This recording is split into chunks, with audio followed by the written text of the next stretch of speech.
মকর সংক্রান্তি। আজকের দিনটা খুব শুভ বলে মনে করা হয়।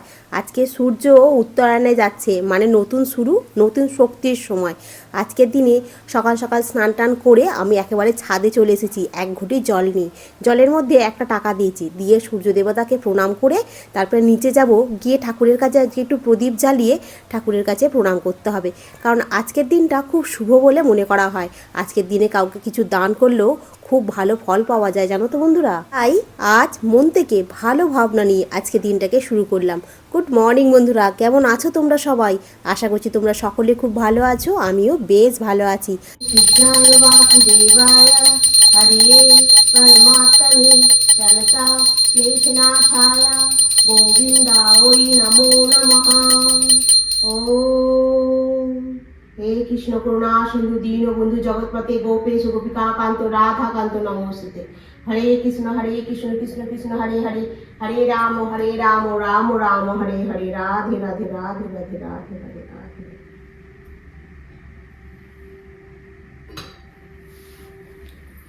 সূর্যদেবকে তো প্রণাম করে এলাম, কিন্তু বিষ্ণুদেব, উনি তো সবার উপরে, উনিই তো সৃষ্টিকর্তা, ওনাকে তো সন্তুষ্ট রাখতেই হবে। তাই উপর থেকে নেমে এসে আগে ঠাকুর প্রণাম করে গোপালকে খেতে দিয়ে গোপালের আরতি করে কৃষ্ণের নাম নিয়ে তারপরে রান্নাঘরে এলাম। কাল রাতে গ্যাস মুছে পরিষ্কার করে রেখেছিলাম, কিন্তু ওই যে পিঠের যে হাঁড়িটা ছিল, ওই হাঁড়িটা কালকে রাতের বেলা আর মাঝিনি। পিঠে যা যন্ত্রণা হচ্ছিল, হাঁড়িটাকে ওই বেসিনের মধ্যে উল্টে দিয়েছিলাম, দিয়ে আমি শুয়ে পড়েছিলাম। আজকে এখন হাঁড়িটা আছে, মাজতে হবে, কিন্তু গ্যাসটা এমনি পরিষ্কার করে রেখে দিয়েছিলাম পিঠে হয়ে যাবার পরে। এখন আর একবার পরিষ্কার করে মুছে নিয়ে ভাতটাকে বসাবো। আজকে উঠেছি ঘুম থেকে কখনো বলো তো, সকালবেলা উঠে ভাবছি কী করে চানটা করবো রে বাবা। কি ঠান্ডা হাওয়া দিচ্ছিল, গরম জলটাকে বসিয়ে ব্রাশ করে এদিকের কিছু বাসি কাজ ছিল সেগুলোকে সেরে স্নান করতে ঢুকলাম। স্নান টান করে বেরিয়েছি, তখন বাজে ঘড়ির কাঁটা 6টা বাজতে 10 মিনিট বাকি আছে। তারপরে গেলাম ছাদে। ছাদে যেতেও ভয় লাগছে, ওই চিলটার জন্য বিশেষ করে, জানো তো। এখন ভূতের থেকে ওই চিলের ভয় বেশি লাগে ছাদে উঠলে, আর মানুষকে বেশি ভয় লাগে। এবারে তনু তো আমাদের একটুখানি চাটা বসে খাবো, খেয়ে তারপরে তোমার রান্নাঘরে ঢুকবো। রান্নাঘরে আজকে তোমার মাছ রান্না হবে, আজকে মাছ করতে হয়। আর আজকে তোমার নিয়ম আছে, স্নান করে উঠেই ভাত বসাতে হয়। তার সাথে তোমার আজকে কড়াই শাক করতে হবে, জানো তো। আর ফ্রিজেতে তোমার আছে পালং শাক আছে, পালং শাকটা অনেকটা আছে, ওই জন্য কড়াই শাকটা একটু অল্প করে করবো। কড়াই শাক খেতে আমার খুব ভালো লাগে, জানো তো, বেশ পেঁয়াজ কালি দিয়ে ভাজা খেতে খুব দারুণ লাগে। কিন্তু আজকে তো পেঁয়াজ কালি দিয়ে ভাজা যাবে না, আজকে তাই অল্প করে কেটে একটুখানি পাঁচফোড়ন, একটুখানি কাঁচা লঙ্কা দিয়ে ভাজবো। তনুকে দিয়েছিলাম, তনু বলছে আমার পছন্দ হয়নি। আজকে ঠিক আছে, তোর জন্য পালং শাক রাখা আছে, তুই পালং শাকটা খা। বলে পালং শাকটা ওই গোটা রান্নার মতো করে রান্না করলে না খুব পছন্দ করে। আমাকে বলছে এটা তুমি অফিসেও দেবে। আমি বলছি না, অফিস আজকে নিতে হবে না। আজকেও অফিসে না সেই পাটিসাপটাটা নিয়ে গেছে, জানো তো। পিঠে নিয়ে যাবে বলছিল, কিন্তু পিঠেটা আমি দিইনি, কারণ আজকে মকর সংক্রান্তির দিনকে না পিঠে ঘর থেকে বার করতে নেই, জানো তো, ওই জন্য আর দিইনি ওকে পিঠেটা। আমি বলি পাটিসাপটাটা তোমার চালগুড়ি নেই, ওটা নিয়ে যা, আর ওটাই নিয়ে গেছে। আর এখন আমি তোমার মাছের ঝালটার মধ্যে একটু কালো জিরে ফোড়ন দিয়ে, একটু আদা দিয়ে, আর একটু টমেটো দিয়ে ঝাল করছি, জানো। এই মাছের ঝালটা এইভাবে করলেও বেশ ভালোই খেতে হয়েছিল। মাছের ঝালে ধনেপাতাটা না আমি একেবারে লাস্টে দিই, ফুটে গেল মাছের ঝালটা, লাস্টে ধনেপাতা দিয়ে চাপা দিয়ে রেখে দিই। তাহলে কি বলো তো, ধনেপাতার কালারটা না একই রকম থাকে, আর টেস্টটাও খুব ভালো হয় খেতে। রান্না কমপ্লিট। আজকে এখানে তোমাদেরকে কিছু নিয়ম বলবো, জানো তো, যেটা মানে আমাদের নিয়ম ছিল ওখানে আর কি, সেই নিয়মটা এখন পালন করে, যেহেতু তনু এখানে আছে আমার কাছে, তো তনুর জন্য এই নিয়মগুলো আমি পালন করি। তো এখানে দেখো পালং শাকের তরকারিটা বার করে ভালো করে গরম করে নিয়েছি। কালকে পিঠের যে বাঁধাকপি তরকারিটা বানিয়েছিলাম, ওটা দিয়ে তনু মুড়ি নিয়ে যাবে আজকে, চানাচুর, মুড়ি, বাদাম এই টিফিন ডিবের মধ্যে রয়েছে, প্লাস্টিকটার মধ্যে। আর এখানে কিছু নিয়ম রয়েছে। এই যে একটা ছোট্ট কাছের বাটি নিয়ে এসেছি, এই বাটিটার মধ্যে প্রথমে মানে আগু জিনিস যেটা করছি সেটা ওর মধ্যে তুলে রাখতে হয়। যেমন ধরো একটুখানি মাছ, একটু শাক, ওর মধ্যে একটু ভাত, এটা তুলে রেখে দিয়ে তারপর তুমি খেতে পারবে, এটা নিয়ম, জানো তো। তনুকে ভাত বেড়ে দেবো, তনু খেয়ে তারপরে অফিস বেরোবে।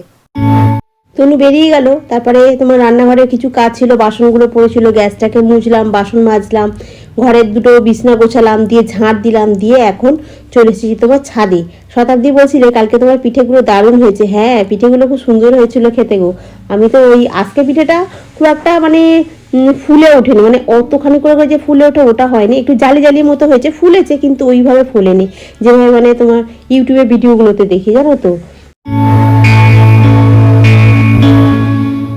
দিনের ব্লগেতে রাজিয়া খান, শ্রাবণীর রান্নাঘর থেকে, মিতা চক্রবর্তী আর সুস্মিতা চক্রবর্তী দিদিভাই, তোমাদের কমেন্ট পেয়ে খুব ভালো লাগলো, মনটা সত্যি খুব ভরে গেল। কত কি নিয়ম মেনে হচ্ছে।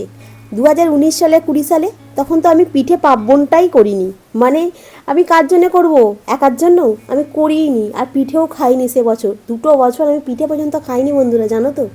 হ্যাঁ, নিয়ম করা তো দূরের কথা, তনু এলো আমফানের পরে, তারপর থেকে ওই ও যখন বললো আমি আর যাবো না ফিরে, তারপর থেকে এটা ওটা কেনা, এটা ওটা নিয়ম, এটা ওটা চালু হলো, জানো। নাহলে তো আমি কিছুই করতাম না, সবই টোটাল বন্ধ করে দিয়েছিলাম। কি পিঠে খাবো গো, এই ঠান্ডায় তো মেঝেতে শুয়ে থাকতাম, কিরম ঠান্ডাটা লাগতো বলো তো। আর মুখে সেই সময় অজস্র ব্রণ বেরিয়েছিল, জানো তো বন্ধুরা, না দেখলে তোমরা বিশ্বাস করবে না। কে বলছি এই ভ্যাবে কিরাম হয়ে গেছে, কে বলছি এ আর ভালো হবে না, কিরাম করতো, মানে তুমি যেটুকু তোমার মনোবল আছে না, সেটুকু তোমাকে ভেঙে গুঁড়িয়ে মুজড়ে দিয়েছে, জানো তো। কি বলবো বলো তো বন্ধুরা, সব কথা তো অনলাইন প্ল্যাটফর্মে বলা যায় না, না সেই জন্যই মুখটা বুঝে চেপে বসে থাকি, জানো তো। যাই হোক, আর কি বলবো, গসিপ তো অনেক হয়েছে আমাকে নিয়ে, এখন আর গসিপটা হয় না, হয় না একেবারে তা নয়, হয়, কিন্তু এই আমার সামনে আর বলার সাহসটা পায় না কেউ। আগে তো আমার সামনেইতেই চলতো, জানো তো, আমার নামেই আমার সামনেই বক বক করে যাচ্ছে, জানো তো, মুখটা বন্ধ করে চুপ করে বসে থাকতাম, জানো। কি বলবো আর তোমাদের, এক এক সময় ভাবে না চোখে জল এসে যায়। থেকে নেমে এলাম, নেমে এসে ভিডিওর কাজ করছিলাম, কাজ করে তারপরে ঘর দালানটা একবার করে ঝাঁট দিলাম, দিয়ে ঘর দালান সব মুছে পরিষ্কার করলাম, করে আবার ছাদে যাব। কারণ কি এখন 1:30 বাজে, কারণ ছাদ থেকে না নাবি নিয়ে আসলে, যদি মকর সংক্রান্তি, ছাদে উঠে এখন হই হই হবে, তোমার ঘুড়ি উঠবে, ওই জন্য এখন যাবো, গিয়ে ছাদ থেকে সব নাবি নিয়ে আসবো, নিয়ে এসে ওই গরম করার কিছুই নেই, শাকটাকেই খালি ভাবছি একটুখানি ইন্ডাকশানে বসে একটু গরম করে নেবো, নাহলে শাকটা ঠান্ডা ভাল লাগছিল না কালকে। হ্যাঁ, ভাত ঠান্ডা, শাক ঠান্ডা, হাত ফাত যেন কেঁপে যাচ্ছে। আজকে আবার রোদ্দুরের দেখা নেই, খুব ভালো, কিরানাটায় ঝিমানো মার্কা রোদ্দুর, তারপরে আজকে আবার হাওয়া চলছে দেখছি। সকালবেলা অত ভোরে গেছি, স্নান টান করে খালি একটা নাইটি আর এইটা পরেছিলাম, এইটা পরে গেছি, আর সোয়েটার পরেছিলাম, কানে চাপা দিয়ে গেছিলাম। অত ভোরবেলা অতটা ঠান্ডা লাগছিল না, কিন্তু উপর থেকে যখন হেঁটে জামা কাপড় শুকনো করতে দিতে গিয়ে আমি 10 মিনিট আবার হেঁটে নিচে এসেছি, এসে তোমার এইসব কাজগুলো করতে করতে অনেকটা সময় চলে গেল, একটু বসেছিলাম, ভালো লাগছিল না, পিঠের ওখানে লাগছিল, সবটা নিয়ে এখন বাজে তোমার 1:30, তো সব কাজ হয়ে গেছে। এবারে শাক তরকারিটা গরম করে ওইখানটাকে খেতে বসবো, খেয়ে দিয়ে আবার জামা কাপড় ছাড়বো, ছেড়ে রেখে দিয়ে আবার তোমার করবো, পুরটা বানাবো। আজকে খোলা আছে, আমাকে করতেই হবে, তনু বলেই দিয়েছে খোলা আছে যদি আজকে না করো তো দেখবে।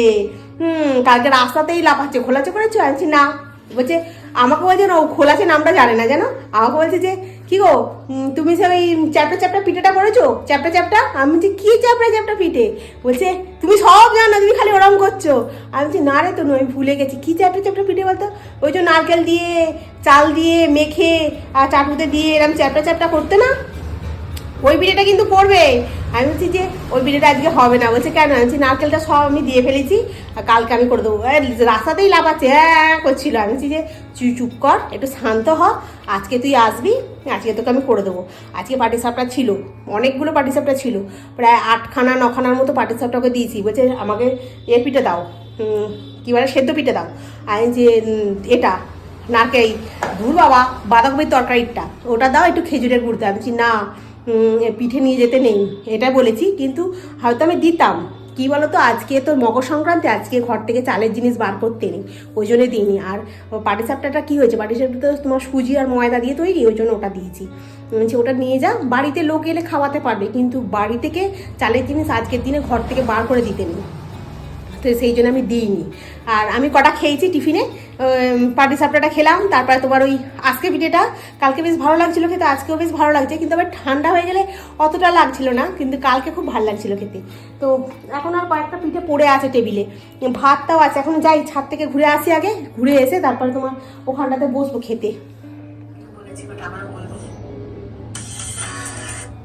আমি খেতে বসে পড়েছি, আর এই তো খাবারের থালা সাজিয়ে নিয়েছি, খেয়ে দিয়ে নিই। আর এখন তোমার ছাদ থেকে নেমে এলাম, নেমে এসে জামা কাপড়গুলো রেখে গোপালকে খেতে দিলাম, দিয়ে এখন খেয়ে নিই, খেয়ে নিয়ে আবার জামা কাপড়গুলো ছাড়বো, বাসনগুলো মাজবো, মেজে আবার লেগে পড়বো, কারণ বেশি রাত্রির করবো না। কি বলতো বন্ধুরা, একটু শুয়ে পড়লে না সন্ধ্যাবেলা উঠে আর আমার ভালো লাগবে না কিছু করতে। ওই জন্য আমি মানে করে রেখে দিয়ে তারপরে তোমার যা হয় হবে, মানে আমি শুয়ে পড়বো না। শুয়ে পড়তে গেলে ব্যাস একবার একটুখানি চাপা দিয়ে শোবো, আলু এসে যাবে শরীরের মধ্যে, ও ভাল লাগবে না করতে। তো চলো এখন খেয়ে নিই। গাছের ফুলগুলো খুব সুন্দর উঠেছে, আর একটা এই ধার থেকে ফুল ফুটছে, একটা এর মতো হয়ে গেলে কি হবে, পর আবার একটা উঠছে, খুব ভাল লাগছে দেখতে, জানো তো। আর একটু পরে যখন গ্রীষ্মকালটা পড়ে যাবে, গাছটা খুব বেশি দিনের জন্য আয়ু নেই এর, বছর খানিকের, তো বছর খানিক কম নয়। তো চলো খোলা চা বানানো শুরু করে দিয়েছি। আর খোলা চাটা না আমি এই চাটুটাতে করতে গেছি, দেখো এতে একদম কি কাণ্ডই না হয়েছে। আবার গিয়ে এই চাটুটা নিয়ে আসলাম, জানো একটা খোলা আছে তাও উঠছে না। হ্যাঁ, এটা তো সেই চাল দিয়ে মেখে নারকেল দিয়ে অল্প একটু চিনি দিয়ে একটু নুন দিয়ে করে, তাও উঠলো না। না বাবা, এটা আমাকে ঠিক করে করতেই হবে, নাহলে আমার এক্ষুনি এসেই ভ্যাঁ করে চেঁচাতে শুরু করে দেবে, ও কানের মাথা আমার ঝালাপালা করে দেবে একদম। ওই জন্য এটাকে করে নিই, করে নিয়ে তারপরে আজকে না একটা জিনিস খারাপ হলো, জানো তো, ওটাই মনটা খুব খারাপ। পুরোটা খারাপ না, কিছুটা মানে দেখলাম নারকেলটা না যে পুরো খারাপ। এই দেখো নারকেলটা খারাপ, খারাপ বলতে কেমন একটা গোলের মতো গেছে, জল নড়ছিল অথচ, কিন্তু কিরকম একটা হয়ে গেছে। কিন্তু ধুয়ে নিলাম, অতটাও না, কিন্তু এই তো কিছুটা এতে দিয়েছি, কিছুটা রয়েছে। ওই খোয়া ক্ষীরটা আছে, একটু গুড়টা দিয়ে পুর মতো করে দুধ পুলি করবো। কি জানি কেমন হবে দুধ পুলিটা। খোয়া ক্ষীরটা খুব বেশি না, 200 মতো নিয়ে আসলে হয়ে যেত। 100 খোয়া ক্ষীর তো কতটা হবে বলো তো। এইটুকু খোয়া ক্ষীরতেই হবে দুধ পুলি, আর নেই এইটুকু, এই দুটো ছোট ছোট পড়ে আছে। আর গুড়টা বার করে গেছি, খোয়া ক্ষীরটা বার করে গেছি, আগে ওই দিয়ে করবো, দেখি কতটা কিরকম হয়। তো চলো আগে এই খোলা চাটা নাবিয়ে নিয়ে একটু, এটা হতে একটু সময় লাগে, কারণ চালের তো এরকম মোটা মোটা ঢিপি, তো একটু হতে সময় লাগে, একটু না হলে হবে না এটা। আবার এটাকে মাজু, বাসন মেজে মেজে মানে আমি হয়ে যাচ্ছে। আর এখন আবার কি হয়েছে, এত ঠান্ডা গেল মানে গা ফাটছিল না, অথচ আমি তেল মাখি রেগুলার কেয়া সেটে। হ্যাঁ, আর এখন দেখছি হাতের এইগুলোতে যেন কাল থেকে দেখছি, কালকে থেকে না, যে সকাল থেকে দেখছি না চড়বা চড়বার করছে, চিচি চিচি করছে। সকালবেলা তেল মাখা হয়নি, আর তা বেলায় মাখলাম, কিন্তু তাও যেন সে কিরকম একটা হচ্ছে। তো চলো বন্ধুরা এখন করে নি, হাতটা খুব ঝিনঝিন করছে কাল থেকে আরো বেশি। কড়াতে গুড় দিয়েছি, ওই পাটালিটা দিয়েছি, দিতে এটা একটু গোলে মতো গেছে। ওর মধ্যে খোয়া ক্ষীরটাকে ভালো করে হাত দিয়ে করে করে দিচ্ছি। দেওয়ার পর ওর মধ্যে একটু দিয়ে দেবো, ওই যে নারকেলটা আছে নারকেলটাও দিয়ে দেবো, কারণ খোয়া ক্ষীরটা তো বেশি নয়, খোয়া ক্ষীরটা কম, আবার নারকেলটাও কম। ওই জন্য কী করছি, সব কটাকে একসঙ্গে মিশিয়ে, খুব বেশি পুর হবে না, কিন্তু খুব খারাপও হয়নি, জানো তো বন্ধুরা, বেশ ভালোই হয়েছিল, অনেকটা হয়েছিল আজ এই দুধকুলিটা। যখন ঢালবো তখন দেখবে। আর কি বলো তো, এটা না সেই সন্দেশ যেমন হয় না, একদম সন্দেশ টাইপের হয়ে গেছিলো, জানো তো। আর খেতেও খুব সুন্দর হয়েছিল, একটু এলাচ দিয়েছিলাম, সেন্টটা খুব ভালো বেরিয়েছিল, জানো। আজকে দুধকুলিটা মারাত্মক খেতে হয়েছিল। আর কি বলো তো, ঠান্ডা হয়ে যাওয়ার পরেও না যে শক্ত হয়ে যায় অনেক সময় দুধকুলি, তো শক্ত হয়নি, বেশ নরম ছিল। আর অনেকে কি করে, কুলিকে সেদ্ধ করে দুধের মধ্যে ফোটা, ভেঙে যাওয়ার ভয়। আমি আবার ওরাম করি না, আমি ডাইরেক্ট তোমার দিয়ে দিই, জানো তো, দুধের মধ্যে কুলি তৈরি করে ডাইরেক্ট দিয়ে দিই। এইভাবে করলে না কুলিটা বেশ এর মধ্যে সেদ্ধটা খুব ভালো হবে, আর খেতেও খুব সুন্দর লাগে, জানো তো। আজকে দুধ কুলিটা দারুণ হয়েছিল খেতে। এখন একটু সন্ধে দিচ্ছি, দুধকুলিটা ওখানে একটু ফুটে গেছে, 10 মিনিট মতো ফোটাতেই হয়ে গেছে। ওটা চাপা দিয়ে রেখে দিয়ে এসেছি, দিয়ে এমনি না সন্ধে দিয়ে দিই। আজকে তো একটু মকর সংক্রান্তি বলে কালকেও একটু ধুনো জ্বেলেছিলাম, আজকেও একটু ধুনো জ্বাললাম, জানো তো। কালকে মঙ্গলবার এমনিতে ধুনো জ্বালিয়েছি, আর আজকে মকর সংক্রান্তি বলেও আজকে একটু ধুনো দিলাম। বেশ ভালো হয়েছিল আজকে দুধকুলিটা খেতে, জানো তো। আর একটা পিঠে দেখছি একটু ভেঙে মতো গেছে, কীভাবে ভেঙে গেছে বুঝতে পারছি না। মনে হচ্ছে কি বলো তো, জায়গাটা মানে কম হয়ে গেছে আর জিনিসটা বেশি হয়ে গেছে, যার জন্য মনে হয় ভেঙে গেছে, জানো তো। পিঠে রেডি হয়ে গেছে, পিঠেটা এখন এখানে রেখে দিই। আর এখানে খোলা চাটাও নিয়ে চলে এসেছি, ঠান্ডা হয়ে গেছে পিঠেটা, তো একটা চাপা দিয়ে রাখা আছে। মানে এই যে খোলা চাটা রেডি আছে। তো সমস্ত কাজ হয়ে গেছে, এখানে একটুখানি আলু সেদ্ধ করে নিয়েছি, ভেবেছিলাম একটু চচ্চড়ি করবো, তারপর বলি থাক একটু আলু সেদ্ধ করে নিই। সেদ্ধ করে নিয়ে বরঞ্চ একটু বাদাম ছড়িয়ে একটু সর্ষের তেল দিয়ে কাঁচা লঙ্কা দিয়ে খেতে ভালো লাগবে। বাসন মাজা গেছে, খালি আলু সেদ্ধর জায়গাটা পড়ে আছে, ওটা গরম বলে এখন আর মাজিনি। যা বাসন ছিল সব মেজে নিয়েছি। তনু তো খুব খুশি হয়ে গেছে, ওর খোলাসে হয়েছে দেখে। ও খোলাসে খেতে কি ভালোবাসে, কালকে তো রাস্তাতেই লাফাচ্ছে খোলাসের জন্য। যাই হোক, এখন খোলাসেটা হাত পা ধুয়ে নেবে, হ্যাঁ, তারপর আজকে আর কোনো কাজ নেই। তো চলো বন্ধুরা, আজকে মকর সংক্রান্তিতে কেমন কাটালে আর কি করে পিঠে করে খেলে একটু অতি অবশ্যই কমেন্ট করে জানাবে, ঠিক আছে? ভাজা পিঠে খাওয়ার খুব ইচ্ছা ছিল, কিন্তু সুজিটা নেই। সুজিটা নিয়ে আসলে আবার একদিন করবো। এখন কি বলতো, এখন আর মানে পরপর দুদিন পিঠে হয়ে গেল, তো এখন আর ভাল লাগবে না পিঠে খেতে। এখন আবার দুদিন যাক গেলে তারপরে আবার করব। কেমন আছে? খোলা আছে পছন্দ? খোলা চাটাই পছন্দ বল তোর? সব পিঠের থেকে খোলা চাটা বেশি ভালো লাগে কেন? তখন অভাবের সংসারে খোলাচে করতাম, আর এখন ওর খোলাচে খেতে সেই থেকে, সেই ছোট থেকে খালি ওই চ্যাপটা চ্যাপটা পিঠেটা করো না, চ্যাপটা চ্যাপটা। রাখি গো বন্ধুরা।